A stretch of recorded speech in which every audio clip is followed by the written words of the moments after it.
So hello everyone, I am back with the part 2 of the video and that is the name of the chapter is Human Environment। और आज हम इसमें बात करेंगे transport के बारे में। मुझे पता है कि थोड़ा बहुत तो आप लोग को पता ही होगा कि ट्रांसपोर्ट क्या होता है। तो हम सबको ये पता है कि एक बेसिक काम होता है ट्रांसपोर्ट का, जो लोग हैं और जो चीज़ें हैं, which means people and goods. It facilitates the movement of people and goods.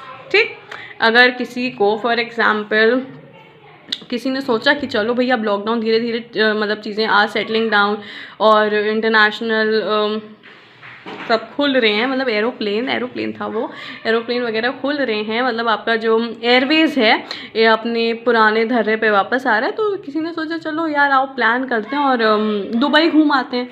तो आप लोगों ने टिकट्स बुक की और आप लोग ने एरोप्लेन पे बैठ के चले गए, घूम आए। ठीक, फिर किसी ने सोचा लाओ यार दिल्ली घूम आए।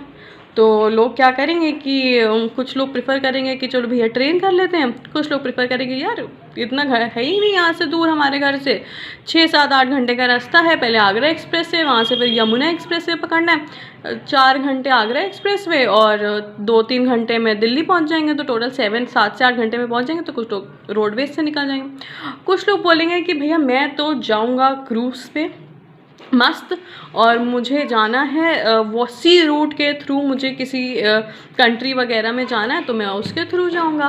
तो ऐसे ऐसे करके हर इंसान एक डिफरेंट मोड ऑफ ट्रांसपोर्ट लेगा और घूमने निकल जाएगा। ठीक, तो इसी के बारे में हम थोड़ा सा बातचीत कर लेते हैं।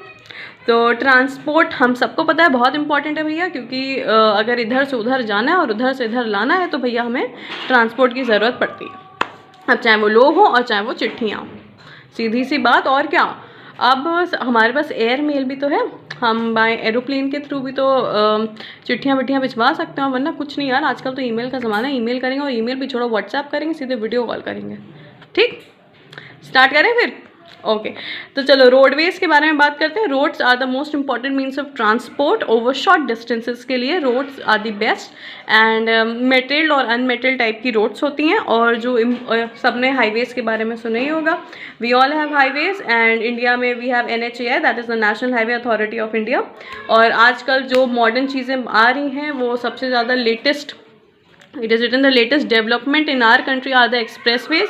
और अभी मैंने आगरा एक्सप्रेसवे और यमुना एक्सप्रेसवे का नाम लिया। So yes, we know what are roadways. And coming to railways, railways are the quick means of transport at a comparatively lower cost. और railways railways carry raw materials, अपने गुड्स ट्रेन के बारे में सुना ही होगा, और to industrial region and distribute the finish goods in side. मतलब रेलवेज़ केवल लोगों को इधर उधर नहीं ले जाती, सामान को भी इधर उधर ले जाती है।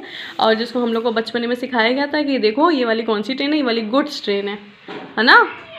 Okay, so now coming to some important features of the railways. पहला, it is easier and cheaper. Yes, it is easy to travel, आराम से जाओ, मतलब एकदम बैठ जाओ और पहुंच जाओ अपनी डेस्टिनेशन पे। उसके बाद speed and capacity of the railways has been increased. Yes, broader the gauge the greater is the capacity of the railways to carry load. जितना बड़ा, मतलब गॉज के बारे में I will give a detailed explanation. Dense railway network is an indication of the prosperity of the region. Yes, अगर जितना dense railway network होगा is an indication, मतलब वो रीजन, वो कंट्री इज़ प्रॉस्परिंग। ठीक, अब गॉज के बारे में समवेयर माई लेफ्ट और समवेयर टू माई राइट आपको एक एक्सप्लेनेशन दिख जाएगा। Okay, now coming to waterways. Waterways जो है बेसिकली 2 टाइप के होते हैं, इनलैंड वाटरवेज होता है, एक सी रूट होता है। जब हम इनलैंड वाटरवेज की बात करें, we are talking about the rivers, we are talking about lakes and canals, जो कि आपका इनलैंड वाटरवे कंप्राइज करते हैं। And as per your book, अगर हम सी रूट की बात करें, मतलब जो सीज एंड ओशंस हैं, they are use to transport goods from one place to another, इसलिए उसको सी रूट बोला जाता है, simple. And now coming to airways, development of airways started in the early 20th century.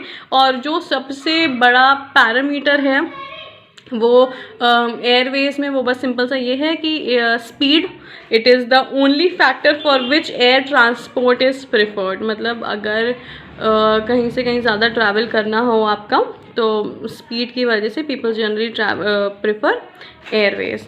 Okay, and airways can reach the remotest and the most inaccessible areas where there are no roads and railways. Helicopters are widely used to help people. अच्छा, आप लोग सोचो मैं कहाँ से पढ़ रही हूँ, ये आपकी बुक है।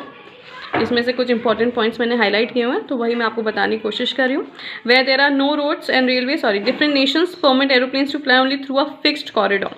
Helicopters are widely used to help people at times of natural disasters. आपने देखा होगा, सुना होगा, न्यूज़ चैनल्स अगर आप लोग वॉच करते हैं, भगवान ना करे लेकिन अगर कभी भी कोई नेचुरल डिजास्टर आता है तो हेलीकॉप्टर्स के थ्रू खाना वगैरह पहुंचवाया जाता है और हेलीकॉप्टर्स के थ्रू ही लोगों को उसमें रख के एक सेफ़र प्लेस पे पहुंचाया जाता है। You all must have seen. तो yes, airways is one of the most important, in fact हमारा पूरा transport is very important.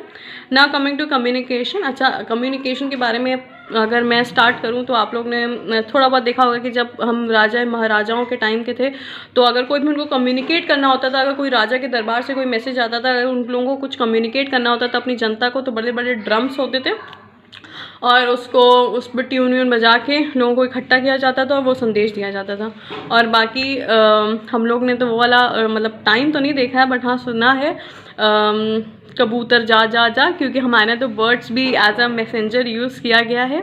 So yes, सुना होगा कि इसमें लिखा भी है, in ancient time messages were delivered by beating hollow tree trunks और drums and later birds and animals were use to deliver messages. तो मतलब ये उन दिनों की बात है कि जब बर्ड्स और मतलब बेसिकली कबूतर वगैरह को यूज़ किया जाता था इधर से उधर ट्रांसफ़र करने के लिए मैसेजेस। तो या इतना तो हम लोगों ने सुना ही होगा घरों में। उसके बाद फिर धीरे धीरे इन्वेंशन होने लगा, प्रिंटिंग प्रेस आने लगी, मैगजीन्स आने लगी, न्यूज़पेपर्स प्रॉपर्ली छपने लगे और 1912 में India was one of those countries जहाँ पे बहुत जल्दी एयर मेल स्टार्ट हो गया था। जो मेल्स, चिट्ठियाँ वगैरह होती थी वो एयरवेज के थ्रू पहुँचाई जाती थी लोगों तक। And then the invention of radio and television. तो रेडियो के बारे में भी सबको पता ही होगा, टेलीविज़न के बारे में भी सबको पता ही होगा। मतलब दिन में 2-3 घंटे डोरेमोन ना देखा और शिनचैन नहीं देखा तो तुम लोग का भला कहाँ होगा। So yes, it is very important. और it is also made the invention of radio and television, it is a very important point. Introduced a wireless medium in communication. It also made communication with millions of people possible at the same time. एक time पे अगर कोई भी message आता है from the government या कोई भी देश भर की जो खबरें होती हैं, अगर आप 1 घंटा न्यूज़ देखेंगे, please everybody should have this habit of watching news at least 1 hour. 5 से 6 वाला time is the best time, या फिर जो प्राइम टाइम होता है 9 बजे वाला, तो उसमें please watch news, at least read news paper. Daily कुछ मत करो, जो फ्रंट पेज न्यूज़ है ना वो पढ़ना स्टार्ट कर दो। आपको अगल बगल दुनिया, देश दुनिया में क्या हो रहा है, आपकी जनरल नॉलेज बहुत इंक्रीज होगी उससे। So please make this habit of reading newspaper at least the first page and watching news daily for at least 1 hour, क्योंकि उसमें मैक्सिमम तो 2 ब्रेक्स होते हैं, 45 मिनट्स की न्यूज़ आती है, प्रॉपर 1 आवर भी नहीं होता है। So you should have this habit.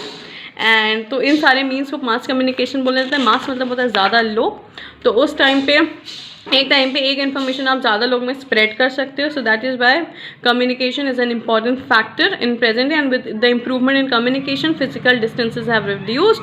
अगर आपको अपनी किसी चाची को, मौसी को, ताई को, दोस्तों को, किसी को भी फ़ोन करना है तो आप तुरंत व्हाट्सएप कॉल कर सकते हैं, मैसेजेस सेंड कर सकते हैं, वीडियो कॉल्स, तमाम चीज़ें हैं। आजकल तो हमारा सब कुछ ऑनलाइन ही हो गया है। तो येस, हम सब जो मतलब क्लास में मिलते थे, अब we have reduced to it and we are all meeting each other on Google Meets, Zooms and various other applications.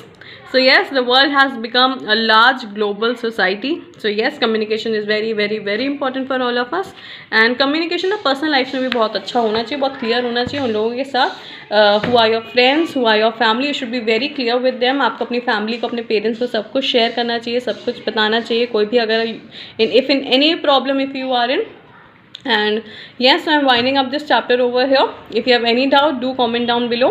Watch the video till the end. पता नहीं क्यों मैं ये end में ये चीज़ बोलती हूँ। And yes, do like, share and comment and take care of yourselves because you are very important.